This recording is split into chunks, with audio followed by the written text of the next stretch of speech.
SV6 news కు స్వాగతం. ముందుగా హెడ్లైన్స్. కంటోన్మెంట్ నియోజకవర్గం అభివృద్ధికి కృషి చేస్తూ ప్రజలకు అంకిత భావంతో పనిచేస్తూ కాంగ్రెస్ పార్టీ అధిష్టానానికి కృతజ్ఞతా భావంతో ఉంటానని కంటోన్మెంట్ నియోజకవర్గం కాంగ్రెస్ అభ్యర్థిగా తనను అధిష్టానం వర్గం ప్రకటించినందుకు సంతోషంతో పాటు కృతజ్ఞతలు వ్యక్తం చేస్తున్నట్లు ఆ పార్టీ అభ్యర్థి శ్రీ గణేష్ పేర్కొన్నారు. కంటోన్మెంట్ అసెంబ్లీ నియోజకవర్గం ఉప ఎన్నికల్లో కాంగ్రెస్ పార్టీ అభ్యర్థిగా శ్రీ గణేష్ కు ఏఐసిసి అధిష్టానం టికెట్ ప్రకటించింది. ఈ సందర్భంగా SV6 ప్రతినిధితో మాట్లాడుతూ కంటోన్మెంట్ అసెంబ్లీ నియోజకవర్గం కాంగ్రెస్ పార్టీ అభ్యర్థిగా ఆల్ ఇండియా కాంగ్రెస్ పార్టీ అధ్యక్షులు మల్లికార్జున్ ఖర్గే, సోనియా గాంధీ, రాహుల్ గాంధీ, ప్రియాంక గాంధీతో పాటు తెలంగాణ రాష్ట్ర ముఖ్యమంత్రి రేవంత్ రెడ్డి, ఉప ముఖ్యమంత్రి బట్టి విక్రమార్క, కంటోన్మెంట్ పార్లమెంట్ నియోజకవర్గం ఇన్ఛార్జి మైనంపల్లి హనుమంతరావు, వెన్నెల గద్దర్ కాంగ్రెస్ పార్టీ కుటుంబ సభ్యులకు ఆయన కృతజ్ఞతలు వ్యక్తం చేశారు. ముఖ్యంగా కాంగ్రెస్ పార్టీ నుంచి గెలుపొందిన ముఖ్యమంత్రి రేవంత్ రెడ్డి మల్కాజిగిరి పార్లమెంట్ అభ్యర్థిగా గతంలో పనిచేసి ఉండటంతో ఆయనకు పూర్తిగా అవగాహన ఉందని, దీంతో నియోజకవర్గం అభివృద్ధికి వీలవుతుందని, నిధులు రిలీజ్ చేయటంలో గాని సమస్యల మీద అడిగిన వెంటనే ముఖ్యమంత్రి కూడా అవగాహన ఉండటంతో సులభంగా అభివృద్ధి సాధించే వీలుంటుందని ఆయన అన్నారు.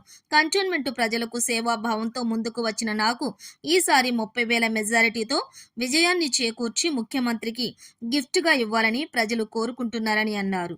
మహేందర్ రెడ్డి గారికి, వెన్నెలమ్మ కూడా పూర్తి స్థాయిలో సహకరించినందుకు వెన్నెలమ్మకి, ఇక్కడ కాంగ్రెస్ పార్టీ నాయకులకి, కార్యకర్తలకి ఈరోజు నాకు టికెట్ ఇచ్చినందుకు వాళ్ళకి ధన్యవాదాలు తెలుపుతూ, ఈరోజు నాకు టికెట్ రావడంలో ప్రధాన పాత్ర మన కంటోన్మెంట్ కాన్స్టిట్యున్సీ ఉన్న ప్రజలేదే. ఎందుకంటే ఇన్ని సర్వేలు చేపించినా ఈసారి కాంగ్రెస్ పార్టీ నుంచి శ్రీ గణేష్ ఉంటే బాగుంటుందని వారు చెప్పడం ద్వారానే, అన్ని సర్వేల ద్వారా నాకు ఈ అవకాశం కలిగినందుకు కంటోన్మెంట్ ప్రజలకు అందరికీ ధన్యవాదాలు తెలుపుతున్నాను. ఇంకా మా విధంగా ముందుకెళ్లారు కాబట్టి, ప్రతి ఒక్కరు ఈరోజు ఆనందంగా ఉన్నారు కాబట్టి ఖచ్చితంగా కాంగ్రెస్ పార్టీతోటే పేదల అభివృద్ధి డెవలప్మెంట్ అవుతుందని అందరూ ఆశిస్తున్నారు. ఈసారి పూర్తి స్థాయిలో ఆశీర్వదించి రేవంత్ రెడ్డి గారు అన్నది సీటు కాబట్టి వారికి గిఫ్ట్గా ఈసారి బహుమతిగా ఇది ఇవ్వబోతున్నారు పార్లమెంటు. వారి ఆశీర్వాదంతో వచ్చినందుకు వారికి కూడా ఇది పూర్తి మెజారిటీతో గెలిపించి వారికి బహుమతిగా ఇస్తారు.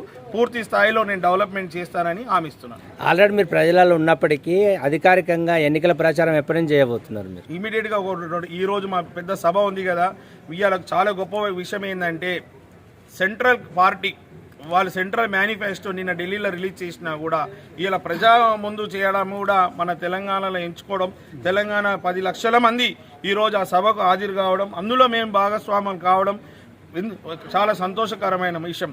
ముఖ్యంగా మన మేనిఫెస్టో మీరు గమనించినట్టయితే వారు గుర్తించేది ఏంటంటే ప్రతి అట్టడుగు వర్గాలకు ప్రభుత్వం పనులు చేయాలి, వాళ్ళు అందుబాటులో ఉండాలి, వాళ్ళు డెవలప్మెంట్ కావాలనే ఉద్దేశమే నిన్నటి మేనిఫెస్టో. వేరే మేనిఫెస్టోలు ఎట్లున్నాయంటే వ్యాపారవేత్తలకు లాభమయ్యే విధంగా ఉంది. ఇక్కడ ఏంటంటే సామాన్య ప్రజలు ఎలాంటి బాధలాలు ఉన్నారు, వాళ్ళు ఏం కోరుకుంటున్నారు, వాళ్ళకి ఏమి ఇస్తే అన్ని వర్గాలు పూర్తి స్థాయిలో డెవలప్మెంట్ అవుతుందో అలాంటిదే ఈరోజు మేనిఫెస్టోలు పెట్టడం. యువత గురించి కావచ్చు, పేదల గురించి కావచ్చు, ఎవరికైనా కూడా చదువుకున్న వాళ్ళ గురించి ఎవరు చూసినా కూడా అందరికీ, మహిళలు కూడా మీరు చూసినట్టయితే ఇది ₹1,00,000 సంవత్సరానికి ఇస్తా అనేది ఒక మన మేనిఫెస్టోలో పెట్టారు మహిళలకి. నిజంగా కూడా పేదలు ఉన్నవాళ్ళు వాళ్ళకి మన కష్టాలు వస్తే ఒక్కసారి అప్పు తీసుకుంటే జీవితాంతం అప్పులలో ఉండిపోతారు. అలాంటిది ఏమైనా సమస్య ఎదురైనా కూడా ఈ ₹1,00,000 వాళ్ళకు చేదోడు అయితే అనే ఉద్దేశంతో అంత చిన్న విషయంని కూడా దూర్బీన్ పెట్టి చూసి వాళ్ళకు ఏర్పాటు చేస్తున్న గొప్ప పార్టీ అంటే అది కాంగ్రెస్ పార్టీ. ఖచ్చితంగా ప్రజలందరూ ఈసారి కాంగ్రెస్ పార్టీకి ఆశీర్వదించి వాళ్ళకి మంచి సేవలు చేసే అవకాశం ఇస్తారని ఆశిస్తున్నాను. మీకు ఏ పార్టీ పోటీ ఉంటుందండి? ఇది ఒక చివరిగా ఇప్పుడు మీ అందరికీ తెలుసు, ఇప్పుడు పోటీ అనేది ఎవరితోటి లేదు. ఎందుకంటే నేను గతంలో ఎన్నడూ కూడా మీరు ప్రశ్నలు వేస్తే ఎంత మెజారిటీతో గెలుస్తారంటే నేను ఏనాడు కూడా మెజారిటీ చెప్పలేదు. ఒకటే చెప్పిన, నేను ఒకసారి రూలింగ్లో ఉండి 5 సంవత్సరాలు ఎమ్మెల్యే అయితే నా పనితనం చూసి నాకు వాళ్ళు ఇస్తారు మెజారిటీ ఎంత ఇవ్వాలనేసి. నేను పనే చేయలే కాబట్టి అధికారికంగా నేను అది అనడం కరెక్ట్ కాదని ఈ రోజు మాత్రం ఖచ్చితంగా చెప్పగలుగుతా. ఖచ్చితంగా 30,000 పైననే మెజారిటీ ఇచ్చి ప్రజలు ఆశీర్వదిస్తారని ఆశిస్తున్నాను. నేను చేసిన సేవలే ఈరోజు ఈ గుర్తింపు. నా సేవల ద్వారా జనాలకు దగ్గరైన జనాలు కూడా ఈయనైతే ఏం పదవిలో లేకున్నా కూడా ఇంతగానం చేస్తుండు. ఈసారి ఈయనకు గవర్నమెంట్ ఉంది, ఈయనకు అవకాశం ఇస్తే గణేష్కి పూర్తి స్థాయిలో డెవలప్మెంట్ అవుతుందని నా మీద నమ్మకంతో, అంతకన్నా ముఖ్యమేందంటే మన గౌరవ ముఖ్యమంత్రి గారు మన ఎంపీగా ఉండే కాబట్టి వారికి పూర్తి స్థాయిలో కంటోన్మెంట్ కాన్స్టిట్యున్సీ గురించి మల్కాజ్గిరి పార్లమెంట్లో గురించి పూర్తి అవగాహన ఉంది కాబట్టి వారితోటే డెవలప్మెంట్ అవుతుంది అనేసి పూర్తి స్థాయిలో ఈరోజు జనము కంకణం కట్టుకూరు పార్లమెంట్ అభ్యర్థికి ఎమ్మెల్యే అభ్యర్థికి భారీ మెజారిటీతో గెలిపించాలని.